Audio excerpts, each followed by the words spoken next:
What's up, guys? Metal571 here, and this is the ZMF Aeolus. I've heard people pronounce it lots of different ways, but from a little bit of Googling, that's apparently the actual pronunciation. So, what is this? This is a $1,199, 300 ohm, 99 decibels per milliwatt open back TPE dynamic headphone. Also using wood. I believe this is called Sapel. I could be completely wrong in that pronunciation as well, but it's still a review.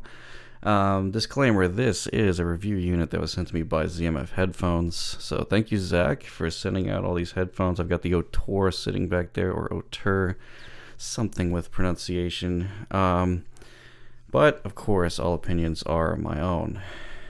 So, what does it sound like? The bass here has great extension. And that's particularly awesome and actually kind of an emerging trend because older headphone designs like the 6XX I have here tend to roll off quite a bit in the mid bass if they're open back dynamics, and this does not. So it's really excellent bass extension, which is very similar actually to the Otur in that extension ability, and a huge upgrade from this Sennheiser series here. But in my experience, this is still not a planar. Well, it isn't, but it also doesn't sound like a planar, and so it doesn't quite get the very last, sub bass extension there at the very, very bottom. And as you guys probably know, as of one of my most recent reviews, maybe the last one, I don't even remember now, this is my new daily driver headphone, an LCD2 Phaser 2018. I sold the LCD2 Classic to a friend of mine, and now I have the Phaser model, which I think is slightly better. And so I'm going to be comparing the Aeolus to the LCD2 quite a bit in this review, and then when I get to the Otur, whatever it is, I'm going to be comparing that to the Aeolus. So you'll get those comparisons there as well. Interestingly, so anyway, what I was trying to say with the planar stuff was that the bass of the LCD2 definitely has more extension, even more extension. It's the last level of extension, and it seemed like it had more bass impact. The TPE driver that Zach's using strikes me as not having quite the quality of bass. I said I wouldn't compare it to the Otur, but I guess I will, as the biocellulose driver that he puts in the Icon and the Otur. So the TPE driver here doesn't have that incredible slam. It doesn't quite have the the dynamics basically that the LCD2 and the Otur can produce, but it still has great bass extension, so that's a big plus in my book. With the stock pads, you get a warmer sound, and I have at the moment the perforated suede universe pads on here.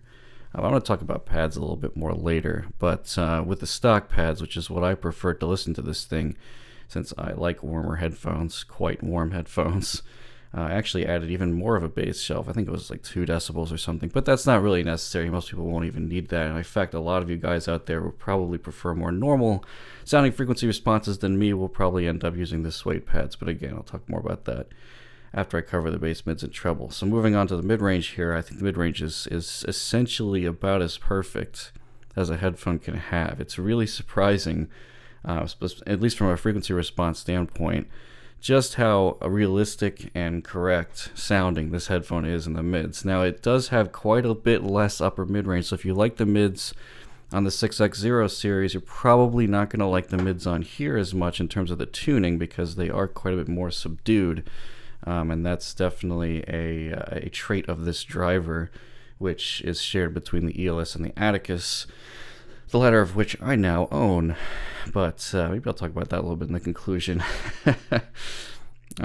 So the upper mids here are relaxed. They're liquidy smooth. They sound great. I prefer less upper mid-range than the 6XX, and that's why this sounds so great to me. But there's really no off-sounding frequency response at all in the mids, from the low mids to the upper mids. It's just almost perfectly, I hate the word neutral, but to me it sounds very, very realistic and therefore neutral, which is just a shorthand way of many reviewers saying I like the way it sounds.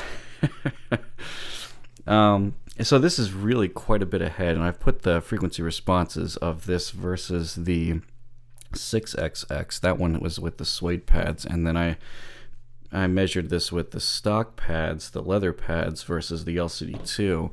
And the first thing you notice if you compare an LCD2 with this thing back to back with the stock pads is that it is miles ahead frequency response wise in terms of realism in the mid-range. The mid-range LCD2 has always been pretty strange. It's got that bump at 1K that's like 3 or 4 dB above neutral, and then perceived to me at least, and then in the upper mid-range around 3.5K, it's probably even, it's actually like 2 or 3 dB even less than this, which is already like 2 or 3 dB, actually more like 3 to 5 dB less than the 6XX. So yeah, it's really withdrawn on the LCD2. So this thing right out of the box sounds way more realistic to me, which is fantastic. The mid-range is, I'd say it's the correct amount of detail for the price point. It's very good. It's still missing, of course, the very last level of detail you get when you go way out to $2,000 to $4,000 land, of course, but that was to be expected, so I'm not complaining about that here. For the treble, so the treble is very smooth and warm, especially with the stock pads.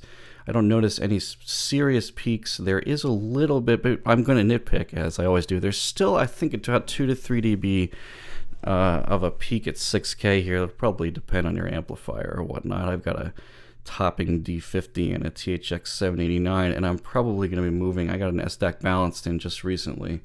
I don't know if that's really going to change anything significantly, but at least it lets me get even more power out of the 789. But anyway, on my setup, this thing with the 6K is a little bit peaky around 6K, but it's just slightly. And so it probably won't bug you at all, totally depending on what you're actually listening to. But other than that, yeah, I wouldn't change a thing about the treble. It's just there's no other peaks that I am noticing here, at least with the stock pads anyway. And again, detail is awesome for the price. There's just, I can't stop saying good stuff about it. It just sounds realistic. The timbre is very good. Plenty of resolution for the price. It's great. The pads.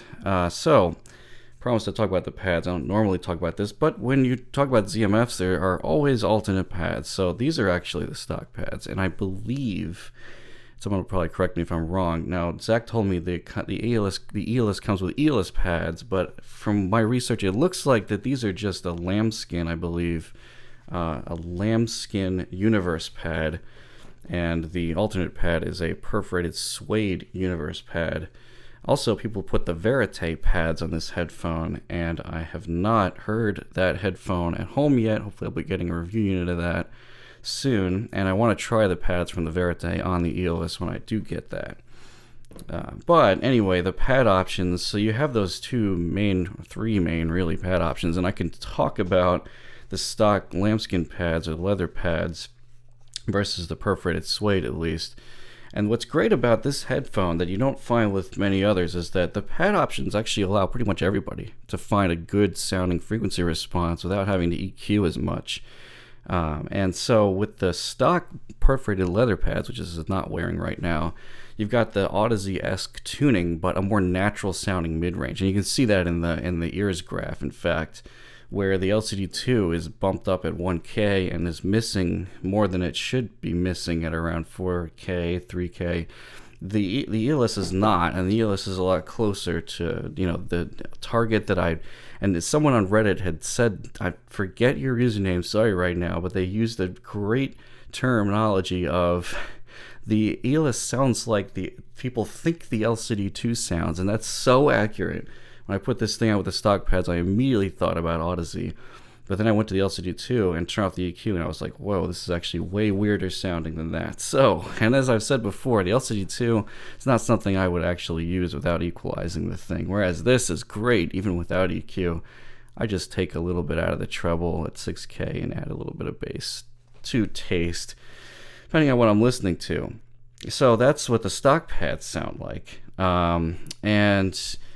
And the perforated suede pads are really like the big hit right now, along with the Verite pads, which I haven't reviewed yet, but I'll talk about these.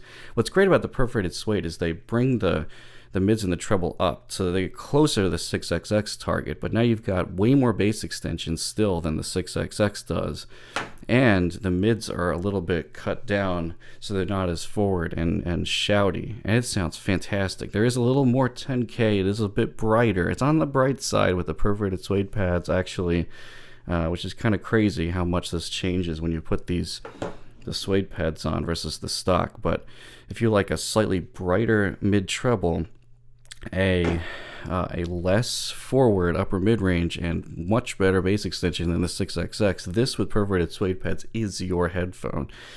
I think it's great, a great option for that. And in fact, this might be one of the most important headphones released in a while, because it has one of the best sounding frequency responses, especially with these suede pads, that I've ever heard with no EQ at all.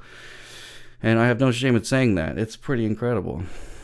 Zach really won on that one. And so hopefully for the third option, the Verite pads, I'll get a chance to hear that soon. But they're supposedly also fantastic.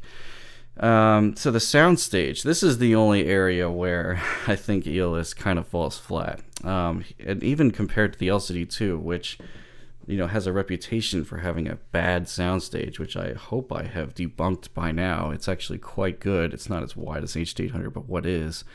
The imaging specificity of the LCD2 of instruments and directionality is much clearer to me than the Aeolus is. And the Aeolus's stage on top of that is not as wide either. So it's got, but it all, and then on top of that, it's got more spread out images to left and right without as much of a center image. So that's what I heard out of this thing. And it's okay of a soundstage. I mean, if you care more about frequency response and natural timbre, this is really where this headphone shines. And I don't think it's quite there with the $1,000 expectations in soundstage, however. But I mean, there is an auteur, so I'll be talking about that comparison in the next review. So what other stuff other than sound here matters? This weighs way less than an Odyssey. I'm actually shocked. This is probably one of the lightest headphones Zach's made, and it's really almost unnoticeable on the head to me. It's not as light as like an Ether 2, but it's much lighter than an Odyssey. So if you want an Odyssey-esque kind of sound signature, but you don't like the weight, this is worth looking at, and then you can use the stock pads to get that warmer sound sig. And also, this can be driven great from portable devices. I also recently got a ES100, which you guys are probably aware of. It's made by Radzone. And I mean, it's pretty powerful, but this thing will run off of headphone jacks just fine. I mean, it won't get super loud, but it'll get plenty loud, and it sounds really quite good. So that's really crazy that, despite the impedance and the efficiency numbers not looking so great, it's not that bad of a headphone to drive off of a portable source. So what does this all add up to? Well, Zach's got a real winner on his hands here, doesn't he? It's one of the best frequency responses I've ever heard, like I said, and especially with the suede pads. Like, if I had the additional money to have multiple high-end open back headphones, well, I guess I technically have the HD800, but I only use it for soundstage reference nowadays.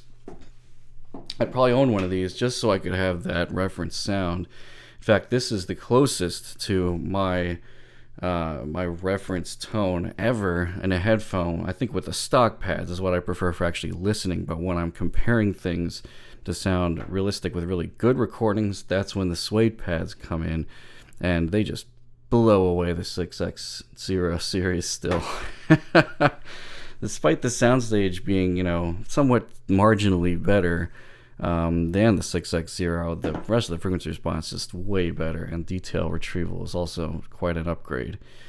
So that's pretty impressive. I just wish it did have a better soundstage, though. That was the only big nitpick here. And so for now people are probably going to ask, well, are you going to buy one of these? And like I just said, I probably wouldn't, because I don't need that many open back headphones. I have very few headphones for a headphone reviewer. I'm not Zeus. He has like 500,000 headphones probably.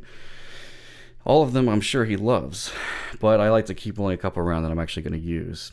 But anyway, this headphone is what I'm going to stick with for now, and the only reason why is because the bass is so addictive on the LCD2, and it really stomps on the Aeolus in terms of like dynamics and massive extension. I love the way this headphone sounds when it's equalized properly, because I know what I'm doing with EQ, but if you don't, then this is not a very natural sounding headphone without that applied to it. So that's pretty important to consider. In fact, the Aeolus, when I was listening to it, I retuned the EQ a little bit for the LCD2 because I realized it didn't sound right anymore. That's how natural sounding this headphone really is. It's pretty great. The price is still on the steep side. I mean, I'd like to see this headphone maybe at $900 maybe instead of $1,200, something like that. But I don't think it's crazy. And this is something I've mentioned in previous ZMF reviews. Man, it's been like 2 years since I reviewed a ZMF, hasn't it? But you have to consider that these have a lifetime warranty, as do all ZMFs, to the original owner. The woodwork is incredibly gorgeous. This is just the stock wood here, but you can see how it kind of reacts to the light. It's really awesome. And it just gets better and better as you go into these LTD wood options that are usually available. Just they look absolutely incredible. If you want to see some great pictures of that kind of stuff, I'm going to link denfi.com in the description as well. He owns like almost every one of those ZMFs and takes beautiful pictures of headphones, so it's worth checking out if you like this kind of thing. And these are all hand built. They're also made to order, and Zach is one of the nicest people I think I've ever met in my life, and he will answer every question you have and every concern you have about your headphones while you're in the ordering process. So I sound like a salesman, don't I? Well, ZMF's a great company. It's headed by a great guy. They make great sounding stuff. I don't know what else I'm supposed to complain about. The only complaint really is that, well, it's expensive because they're handmade like that, and they're made to order. So yes, they're pricey, but they may be worth it to many of you. So thanks, guys. I hope that helps you make a decision on the Aeolus, and stay tuned for the Auteur next.